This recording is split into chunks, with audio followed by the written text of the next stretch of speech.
et ça va bien. On se retrouve aujourd'hui pour mon top 10 de mes livres préférés. Je vous ai fait l'édition flop il y a quelques semaines déjà, donc aujourd'hui je vous présente la pile des livres que j'estime être les meilleurs que j'ai jamais lus. J'ai inclus dans cette liste des sagas, donc je compte une saga comme un, parce que en vrai de vrai, même s'il y a une seule saga pour laquelle ce n'est pas le cas, tout le reste c'est vraiment la saga en entier que j'ai apprécié. Donc on va commencer tout de suite. Je les prends dans l'ordre qu'ils me viennent. J'ai pas forcément établi de liste de celui que je préfère à celui que je préfère vraiment le plus. Donc on va démarrer avec À tous les garçons que j'ai aimés, donc la saga complète bien évidemment, qui sont donc les livres à l'origine de la saga de film À tous les garçons que j'ai aimés. Donc le 1, À tous les garçons que j'ai aimés, le 2, PS, je t'aime toujours, et le 3e, Pour toujours et à jamais. J'ai découvert les livres par le film, chose dont je suis très contente parce que ça m'a trop donné envie de lire les livres. Je vous ai expliqué d'ailleurs qu'avec une des sagas, c'est ce qui a un peu déclenché mon envie de lire. Et j'ai trouvé ça super facile à lire. C'est en plus, c'est une comédie romantique, donc forcément vous vous doutez bien que j'adore. Je vous lis le résumé. Chaque fois que je prends la plume, je me laisse complètement aller, comme si personne n'allait jamais me lire. C'est le cas d'ailleurs. Je couche dans ces lettres mes pensées les plus secrètes, mes observations les plus fines, tout ce que j'ai gardé au fond de moi. Quand j'ai fini, je ferme l'enveloppe, je note l'adresse et je range la missive dans ma boîte à chapeau bleu turquoise. Il ne s'agit pas de lettres d'amour au sens strict du terme. Je les écris pour arrêter d'être amoureuse. Ce sont des lettres d'adieu. Dès que je mets le point final, ma passion dévorante s'estompe. Je peux manger mes céréales tranquilles sans me demander s'il met lui aussi des bouts de banane dans les siennes. Je peux brailler des chansons d'amour sans qu'elles lui soient adressées. Si l'amour est une forme de possession, ces lettres sont mes exorcismes maison. Elles me libèrent, enfin, en théorie. J'ai adoré la fake relationship entre les deux personnages principaux et le fait que après ça devienne vraiment des amants quoi. Et je trouve ça trop cool. J'ai trop réussi à m'identifier aux personnages quand j'ai vu les films et quand j'ai lu le livre. Et voilà, je trouve que c'est super simple à lire, c'est bien écrit et j'adore la fin donc tout va pour le mieux dans le meilleur des mondes. Ensuite nous avons la saga Dirty Devil, Angry God et Broken Knight, merci je l'avais oublié, qui sont donc les 3 tomes de la saga All Sentai de Eiji Shen, qui est une de mes auteurs préférées. J'ai découvert cette saga, je crois vraiment, parce que j'avais lu Scandale de Eiji Shen et que j'avais kiffé, et je me suis dit il faut absolument que je lise les livres, ces autres livres. Du coup j'avais lu cette saga, je m'étais mise en tête de lire la saga des parents de cette saga. Chose qui n'a pas été faite et qui ne se fera jamais, je pense, parce que c'est plus du tout le genre de livre que je lis maintenant. Je vous lis du coup le résumé. Daria est capitaine des Pom Pom Girls, Miss Popularité, celle qui fait la loi à All Sentai, celle qu'on admire et qu'on redoute. Derrière cette façade, nul ne suspecte le secret dévastateur qui la ronge, et c'est très bien comme ça. Seulement, son trône de reine du lycée menace de s'effondrer lorsque Pen revient dans sa vie. Pen est le capitaine de l'équipe de foot du lycée ennemi, celui où vont les rebuts de la société. Pen est sexy, rancunier et prêt à tout pour briser Daria, même à jouer avec le désir brûlant qui les pousse l'un vers l'autre. Depuis la tragédie provoquée par leur premier baiser, il y a 4 ans, il prépare sa vengeance. L'occasion rêvée de l'assouvir se présente lorsqu'il est placé en famille d'accueil chez Daria. Et alors moi, les trucs un peu de frères, sœurs et tout, bon mal, si c'est une famille d'accueil, déjà c'est un peu une corde sensible pour moi en lecture. Bon, vous voyez bien de toute façon d'après le résumé, maintenant c'est plus du tout le truc vers lequel je me tournerais, genre quand il y a déjà des adjectifs en mode le mec est sexy, je suis en mode oh, ça va l'ego là surdimensionné. Parce que ce dont je vous parlais tout à l'heure là de la saga des parents des mecs, c'est ce qui est écrit en bas là, Eiji Shen s'est imposé dès son tout premier roman comme une voix incontournable de la New Adult. Un succès confirmé dès l'apparition de Vicious, qui s'est immédiatement hissé en tête de tous les palmarès de vente. Et donc Vicious est le premier tome, il me semble, de la saga des parents. Le truc, c'est que c'est super compliqué de se renseigner sur cette saga parce que si vous la lisez dans une langue, il y a tant de tomes, et si vous la lisez dans une autre langue, il y a que tant de tomes. Du coup, je sais jamais vraiment par où commencer, et puis voilà, encore une fois, c'est pas du tout le genre de littérature vers lequel je me dirigerai maintenant. J'ai, je pense, lu ce livre, je crois que c'était un peu un des premiers New Romance que j'ai lu, enfin New Adult, du coup, comme ils appellent ça. Ultra facile à lire, j'ai adoré le Enemies to Lovers. Moi, de toute façon, les Enemies to Lovers, c'est mon délire, donc j'ai vraiment kiffé. Et puis, généralement, les Enemies to Lovers que je lis, ils ont tous un background, les personnages entre eux avant, et je trouve ça trop bien. Donc voilà, super facile à lire. En plus de ça, la saga, vous n'êtes pas obligé de la lire dans l'ordre, vous pouvez la lire un peu dans le désordre, c'est pas un problème. Vous allez juste vous faire un petit peu spoil des couples, mais c'est tout. En même temps, quand vous lisez le résumé, généralement vous savez ce qui va arriver à la fin, hein, désolée de vous décevoir. Et j'ai kiffé les personnages, j'ai kiffé les décors, enfin en tout cas ceux que je me suis créé dans ma tête. J'ai encore des souvenirs alors que ça fait déjà bien 3 ans que j'ai lu cette saga, mais vraiment j'ai kiffé. Ensuite, on a Ce qui nous rend vivant de Emma Green. De toute façon, vous allez voir, il y a quasiment que du Emma Green dans cette pile, c'est fou. Ce qui nous rend vivant, qui donc date de cette année, il me semble, donc je l'ai acheté neuf. Un des rares d'ailleurs que j'ai acheté neuf.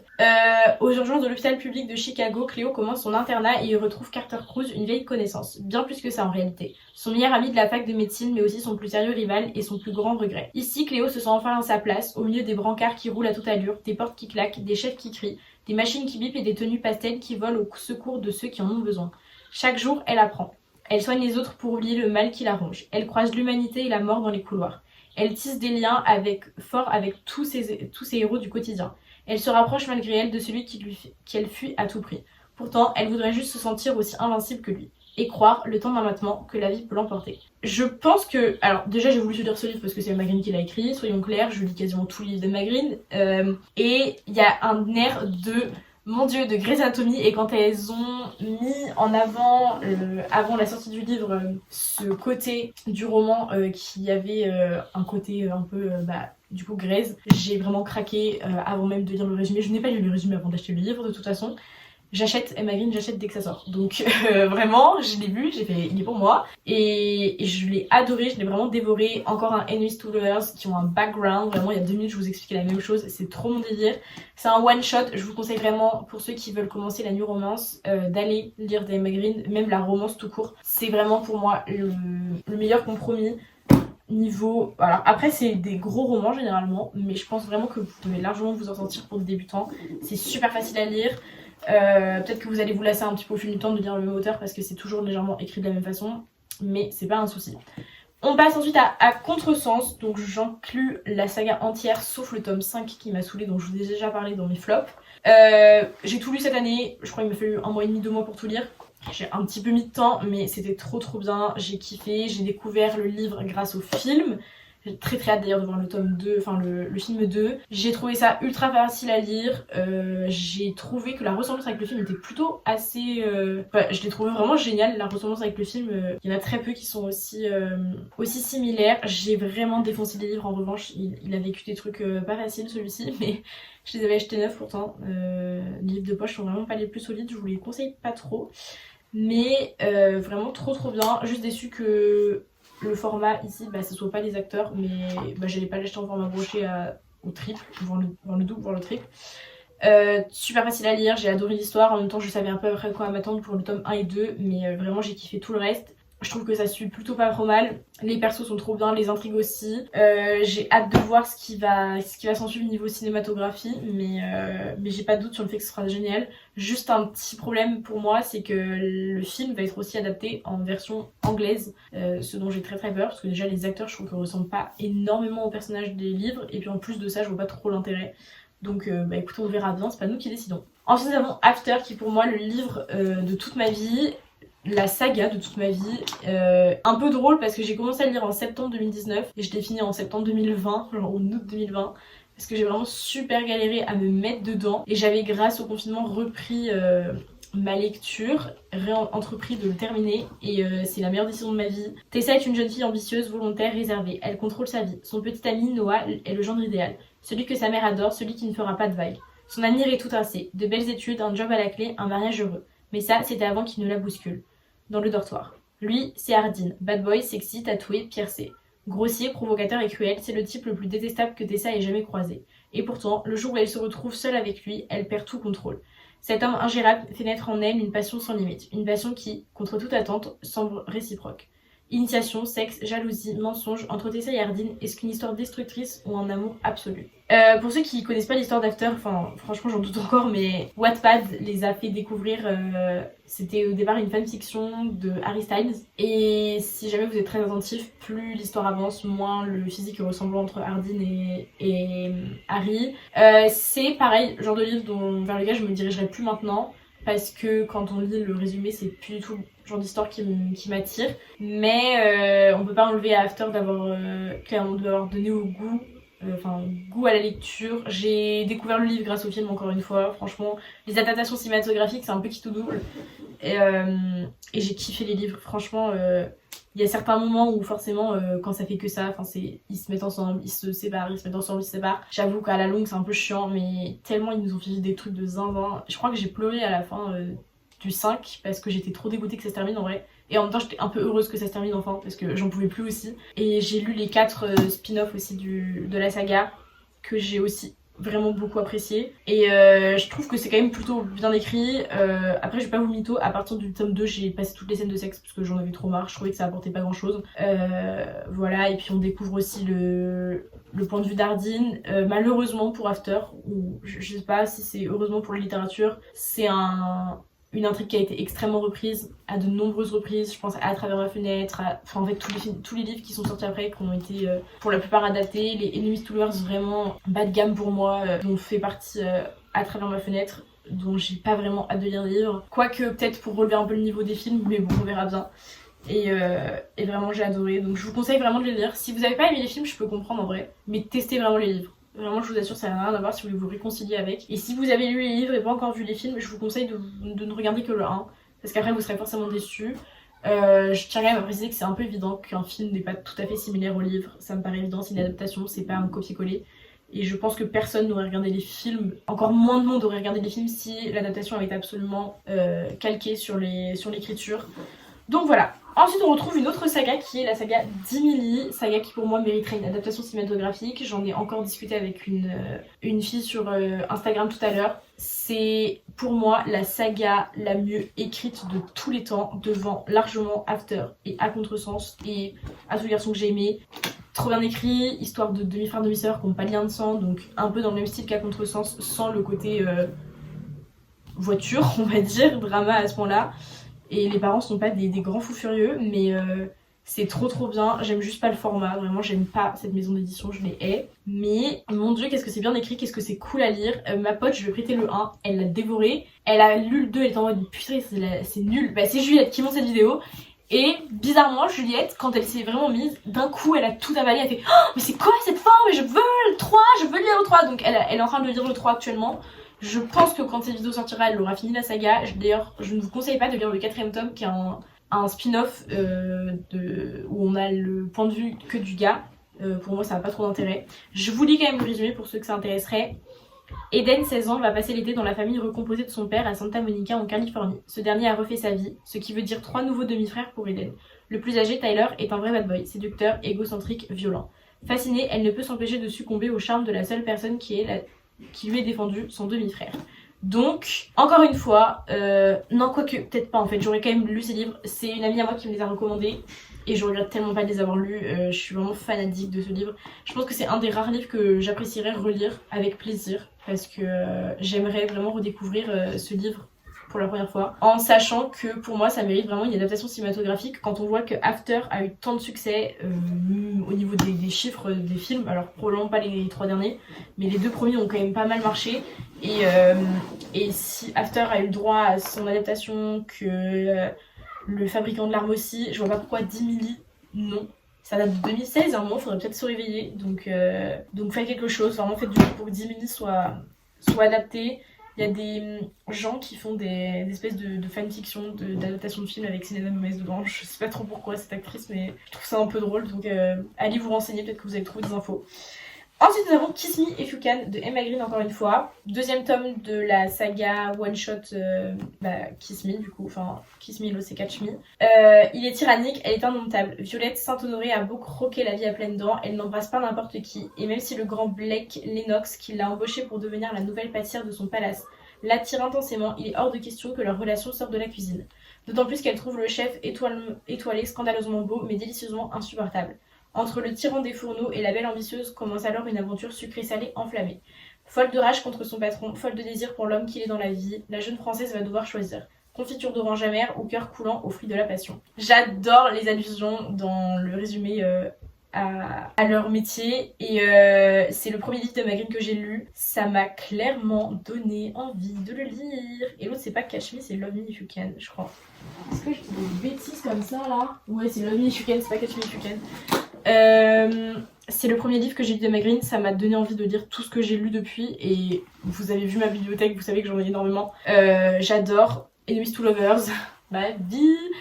Pareil pour Dimini, Enemies to Lovers et After aussi, au cas où vous auriez pas compris. Mais je pense encore une fois qu'en lisant ce résumé, je n'aurais pas choisi ce livre il y a 3 mois. Et pourtant, qu'est-ce que ça m'a débloqué un truc dans la lecture aussi de lire ça. Pareil, New Romance, donc en vrai vous pouvez toujours passer les scènes de sexe. Après quand vous lisez de la New Romance, c'est aussi un peu le délire qui va avec, mais vraiment un gros banger. Je suis fanatique de ce film enfin de ce livre pardon, et voilà. Bon, par contre c'est encore des couvertures que j'ai du mal à accepter. Maintenant c'est des couvertures avec les corps et enfin des personnages que je peux plus trop me voir. Celle d'After ça va encore, mais les autres vraiment me gênent un peu. Ensuite on a Corps Impatient, c'est la seule saga que je me permets de différencier puisque c'est le seul livre de la saga alors que j'ai lu déjà pour le moment, et en lisant le deuxième je peux vous assurer que je vais probablement pas les kiffer les 2 et 3. Donc de Emma Green encore une fois, de toute façon tout ce qui reste après c'est du Emma Green. Corps Impatient qui est une histoire entre un élève et une professeure. Je vous lis le résumé. Après un début de vie chaotique consacré à sa mère alcoolique, ses 3 petits frères livrés à eux-mêmes et ses jobs sous-payés, Thelma a décidé d'échapper au destin médiocre qui l'attend et de s'occuper d'elle enfin. À 21 ans, elle décroche une bourse pour entrer à la prestigieuse université de Columbia, New York. Les mecs, pas envie. Les loisirs, pas le temps. Les amis, tout juste divertissant. Thelma sait qu'elle tient son unique chance de s'en sortir, et rien ne pourra l'empêcher d'y arriver. Mais sur le chemin de la réussite, elle va très vite croiser Finn McNeil, le plus célèbre et le plus sexy des profs de littérature, dont les best-sellers s'arrachent par millions. Thelma se fait alors une promesse, ne jamais intégrer le cercle des étudiantes transit d'amour qui gravitent autour du professeur McLove. Ben, ça m'a fait un peu penser vite fait quand je vois McLove à McDreamy, donc un peu à Grey's. Pour moi, la raison pour laquelle j'ai acheté ces livres, c'est parce que c'est Emma Green qui les a lus, parce que c'était une saga dont tout le monde parlait. Et puis bah le côté prof, élève, moi c'est vraiment ma deuxième corde sensible au niveau de New Romance après les age gap et les frères-sœurs. Et il y a aussi un truc à prendre en compte qui me dérange dans cette saga, qui est je crois vraiment le seul truc que j'ai pas apprécié dans ce livre, c'est le fait que la fin de ce livre, vous ne l'aurez qu'en lisant le 2 et le 3. Et donc c'est pour ça que j'ai acheté la saga en entier, vous voyez, et maintenant que je l'ai, de toute façon je vais la lire. Et je suis bloquée depuis plusieurs mois sur Cœur Insoumis, que je n'arrive vraiment pas à lire. Je pense que je suis à la moitié, un truc comme ça, ou un tiers. Et j'apprécie pas du tout les personnages. J'aspire à penser que c'est du fait que les livres ont déjà quelques années et que c'était probablement dans les premiers livres, enfin j'espère que c'est dans les premiers livres d'Emma Green pour que ce soit aussi entre guillemets mal écrit, je m'en excuse. Bon là ça a été la réédition donc c'est 2020 donc c'est pas l'année d'écriture mais ouais donc voilà, je trouve que en revanche l'histoire est vraiment incroyable et que c'est très très bien écrit pour autant, et je trouve que les backgrounds des personnages sont vraiment fun, enfin fun, pas au sens propre du terme, mais sont vraiment bien construits. C'est pas souvent que c'est aussi bien fait. Donc voilà, peut-être que je vais acheter leurs livres juste pour le plaisir. Ensuite, nous avons Just 17 qui est mon livre préféré d'Emma Green, donc probablement mon livre préféré quasiment de toute cette liste. Just 17 qui est une histoire entre un prof et une élève. Je vous lis le résumé. 11 ans les séparent, mais la morale ne peut rien contre l'amour. Elle est bien plus que son élève, il est formellement interdit. Elle a tout à apprendre, il a tant à perdre, elle n'a que 17 ans, mais elle sait ce qu'elle veut, lui. Et c'est même pas un espèce d'Enemies to Lovers, c'est juste un livre ultra bien écrit. Le seul truc qui m'a dérangé dans ce livre, c'est que quand je l'ai acheté sur Vinted, il y a une sale pétasse qui m'a pas dit que les pages étaient déchirées. Il y a vraiment des bouts que j'ai pas pu lire, je sais pas si ça se voit bien à l'écran là. Là c'est complètement déchiré, bon là c'est juste le marque-page qui vient de tomber. Et il y a des pages qui étaient tellement déchirées qu'il me manquait des mots quoi. Et la meuf a osé me dire, vous vous rendez compte, acheter sur Vinted et pas vouloir que les livres soient un peu abîmés. Bon ma belle, je pense qu'il y a vraiment une différence entre un peu abîmé et complètement illisible. Donc il est beaucoup trop défoncé. J'aurais beaucoup aimé le faire dédicacer. J'avais prévu de l'emmener à la dédicace d'Emma Green à laquelle je devais assister en 2022, mais bon j'ai pas pu y aller à cause du Covid. De ce que je me souviens, les décors sont fous. Vraiment, j'adore l'appartement de Roman. Je suis fan addict. Et la relation de la fille, je sais plus comment il s'appelle, mince. Bah j'ai plus le nom là. Vraiment pour vous dire à quel point ça m'a marqué. Lemon, voilà.